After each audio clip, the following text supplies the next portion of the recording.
आपण 10 वर्ष जे जुमले बघतोय ते जुमले कुठेतरी आपल्याला मोडून काढायचे आहेत. मी फक्त काही प्रश्न विचारणार आहे.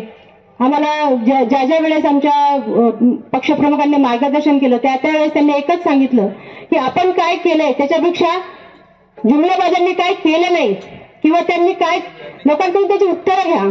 आपल्या अरबी समुद्राचं स्मारक झालं का? आता तुम्ही काही वृत्तपत्रांमधून आपण वाचतो किंवा बातम्यांमधून वाचतो की तिथे एक वीट पण रचली नाही तरी पण कोट्यावधी रुपये खर्च झाले. ते कसे झाले त्याचा प्रश्न, त्याचा हिशोब विचारणार कोण? मुंबई महानगरपालिकेसारखी महानगरपालिका ज्यावेळेस 4 ते 5 वर्षाचा प्रशासक तिथे असेल, ती आर्थिक राजधानी आहे आपली आणि त्या आर्थिक राजधानी बळकवण्यासाठी चाललेले जे प्रयत्न आहेत ते मोडून काढण्यासाठी आपल्याला एक येणं गरजेचं आहे.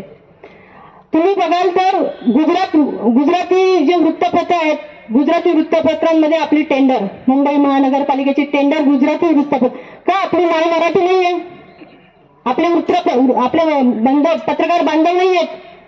गुजरातमध्ये का टेंडरची तिथे जाहिरातबाज केली जाते हे प्रश्न कोण विचारणार? काही दिवसांपूर्वी तर एक अशी घटना घडली की आपल्या सेंट्रल रेल्वेच्या एका स्थानकांवर गुजरातीमधून अनाउन्समेंट झाली. किती दयनीय अवस्था होईल जर असं झालं तर आपण काय करायचं? कोणाकडे बघणार आपण? या सगळ्या प्रश्नांची उत्तरं आपल्याला घेणं गरजेचं आहे. स्मार्ट सिटी करणार, सांगा एक तरी सिटी स्मार्ट झालेली, 10 वर्षात स्मार्ट सिटी झालेली एखादी सिटी सांगा. उद्धव साहेबांचं दूरदृष्टी बघा. कोस्टल रोड सारखा रोड त्यांनी समुद्राच्या बाजूने, म्हणजे ट्रॅफिक कमी व्हावी, दूरदृष्टी असणारं नेतृत्व आपल्याला कुठेतरी पाहिजे आजकाल. ज्या ज्या वेळेस आपल्याला अशा प्रसंगांची, मणिपूरचं उदाहरण दिलं, खरोखर महिला सुरक्षित आहेत का? आम्ही आता खेडोपाडी फिरतोय साहेब, आम्ही सगळीकडे फिरतोय तेव्हा आम्हाला असं कळतंय की गॅसची जी समस्या आहे, गॅसचे कनेक्शन दिले पण ते भरायला पैसे कुठे? एक म्हातारी आजी तिथे त्या सिलेंडरवर बसून ओट्यावर चुली मांडून तिथे स्वयंपाक करत होती.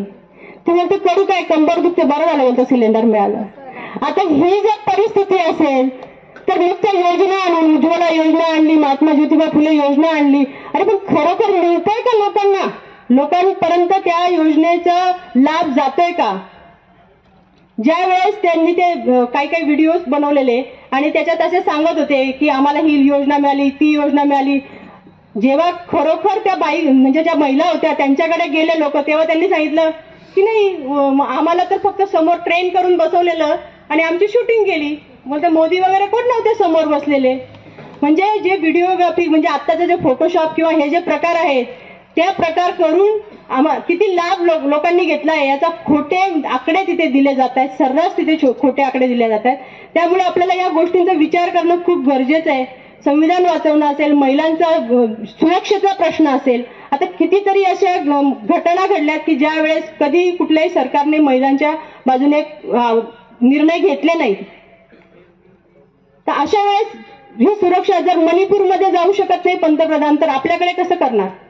आपल्याला महाराष्ट्रामध्ये एक चांगलं नेतृत्व हवंय, आपल्याला एक चांगले खासदार हवेत आपल्या मावळसाठी. कारण का तर इतर प्रश्न, जागतिक प्रश्न सगळे होत राहतील, पण आपल्या इथले प्रश्न जे आहेत, लोकलच्या फेऱ्या वाढवणे.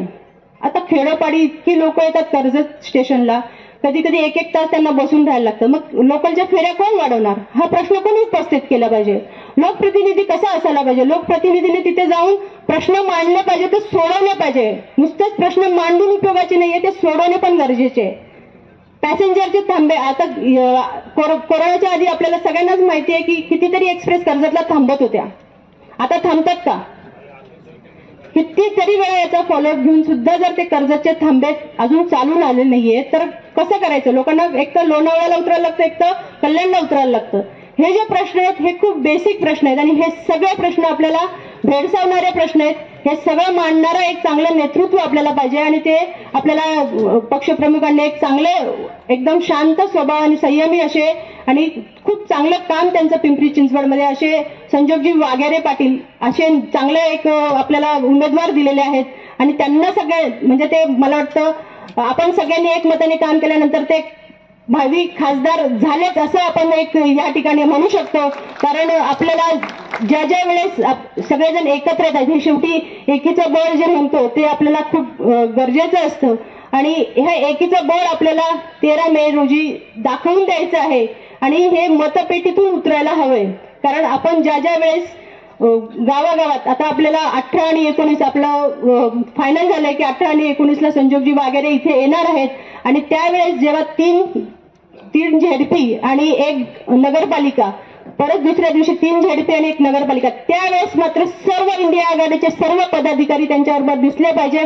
तुमच्या प्रभागातून सगळ्यांनी तिथे एकवटून आपण आपली ताकद दाखवून दिली पाहिजे. कारण ते करणं आता खूप जास्त गरजेचं आहे. आज मी इथे बसू शकली असती का? आपल्याला अधिकार कोणी दिलाय? ह्या महिलांना अधिकार कोणी दिलाय? मी नगराध्यक्ष कशामुळे झाली? या संविधानामुळे महिलांना जे अधिकार मिळाले, शरदचंद्रजी पवार यांनी जे आपल्याला महिलांसाठी आरक्षणासाठी जी वाचा फोडली आहे त्यामुळे मी इथे बसू शकले. नाही तर मला वाटतं सगळे पुरुष असते, सगळ्या घरी असते. आणि आपण बघितलं की नितीनदादांनी जो कार्यक्रम ठेवलेला खेळ मांडलेला, आता कर्जत बनायला सोडलेलं, सगळ्या महिला खेळ मांडलेल्या कार्यक्रमाच्या नंतर मला वाटतं फक्त महिला आघाडीची जी चर्चा झाली ती म्हणजे सगळ्या अख्ख्या महाराष्ट्रभर त्याची चर्चा झाली की कर्जतमध्ये 51,000 महिला त्या दिवशी होत्या. आणि असं जर आपल्याला हे जर आपण जर एकवटलं तर काही होऊ शकतं. त्याच्यामुळे आपले खासदार नक्कीच जिंकतील ही मला अपेक्षा आहे. आणि आपण सगळे एक दिलाने एक मताने 18 आणि 19 आणि पुढे जे पण प्रचार दौरे होतील किंवा आपल्याला ज्या नियोजन करून दिलेलं जाईल त्यानुसार आपण सगळे एकत्रितपणे काम करूया. एवढंच बोलते आणि थांबते. जय हिंद, जय महाराष्ट्र.